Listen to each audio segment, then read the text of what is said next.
Hé, salut Antoine, comment ça va? Ton petit renard, comment il va? Bien? Oh, Papy Boington! Mais comment tu vas? Mais tu t'es passé où? Ça fera pas que t'ai pas vu. Ah, et vous êtes là. Comment ça va, mon petit équipage? Alors, aujourd'hui, ma femme et ma fille m'ont emmené au salon aéronautique du Bourget. Salut, Tom. Tom Cruise. Bon, c'est vrai que je suis un peu connu comme le loup blanc ici, hein.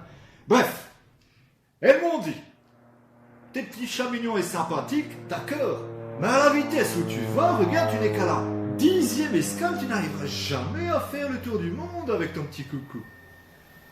Alors je suis venu un petit peu flâner dans les allées pour faire les derniers mots d'heure. Vous voulez que je vous fasse la visite? Allez, on y va.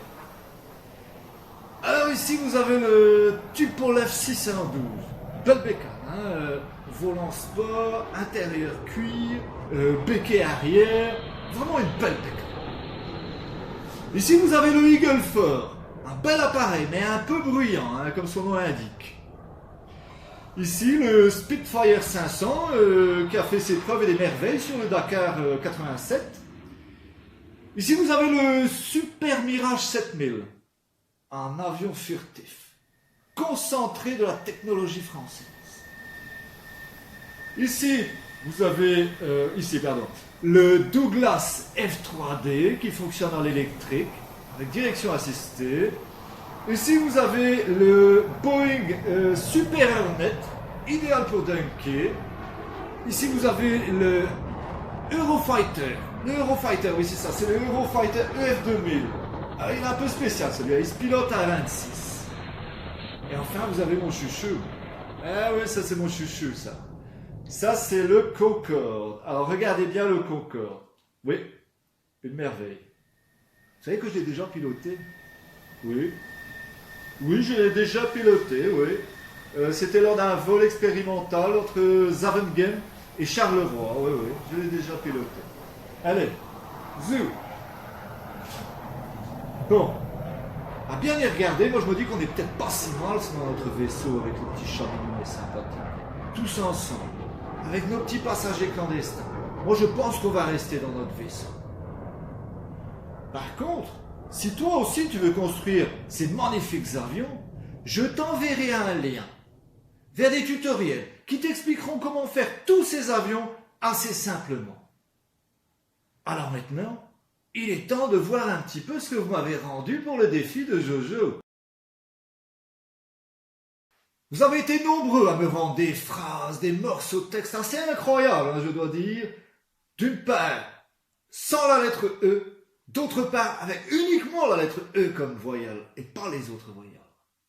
Alors j'ai un petit problème. C'est que j'ai un petit peu mélangé tous vos textes et toutes vos phrases.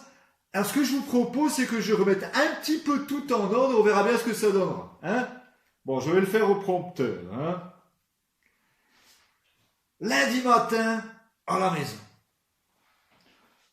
Papa lit son journal. Thiago fait du surf. Il finit son chocolat chaud. Papa, son coca sans glaçon.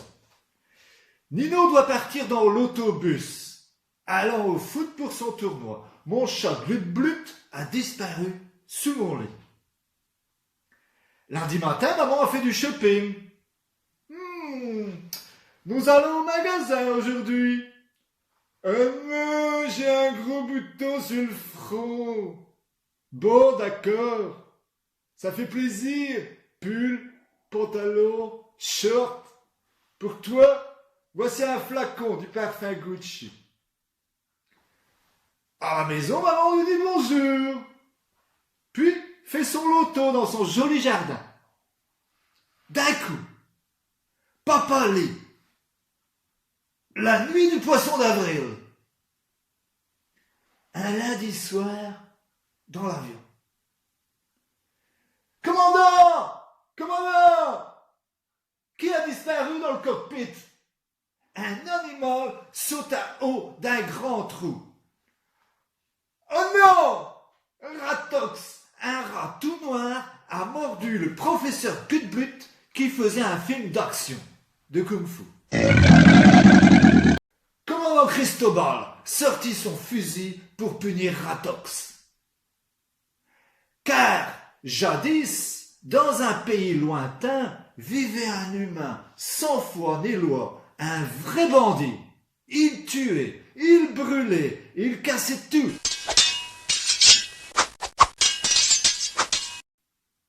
Son chat parlait anglais. Il faisait du cacamou partout.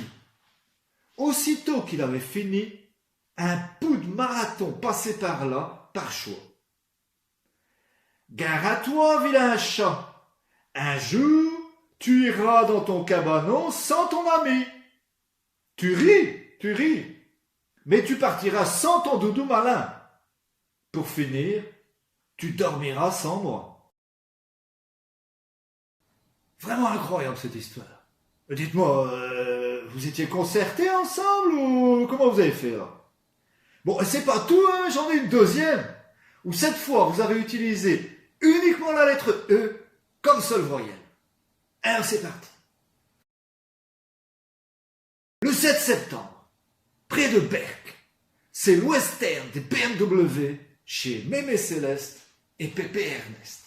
Le prêtre déteste le temps des messes. Pépé est énervé de rester enfermé, verre renversé, télé pétée.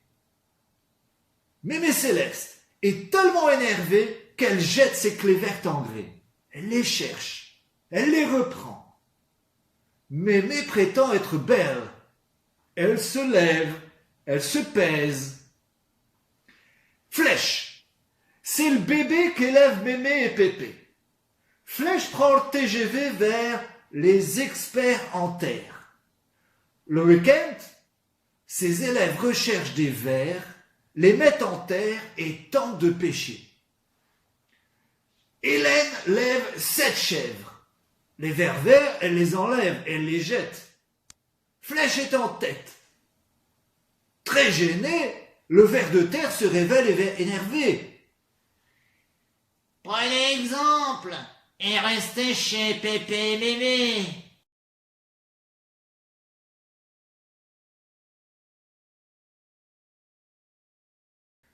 Vous êtes décidément très fort, mon petit équipage. Je suis fier de vous. Bon, maintenant, il me reste à vous proposer les petites activités pour la fin de la semaine. Pour aujourd'hui, tu devais lire les chapitres 5 et 6 de Toby Lawless. Cette semaine, il n'y aura pas de questionnaire, mais je te demanderai d'écrire un petit résumé d'une dizaine de lignes de l'un de ces 2 chapitres. Les réponses du compte bon vont tomber ce soir.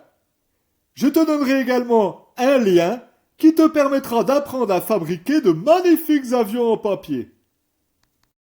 Enfin, en vue d'un prochain atelier de bricolage, je te demanderai de mettre de côté des boîtes d'œufs de 6 ou 12, ainsi que des pots de yaourt vides ou de petits Suisses pour tes plantations. Eh bien voilà, tout est dit. Nous arrivons au terme de notre 10e étape. J'ai plus qu'à vous souhaiter une agréable fin de journée. Et en attendant, gardez la frite!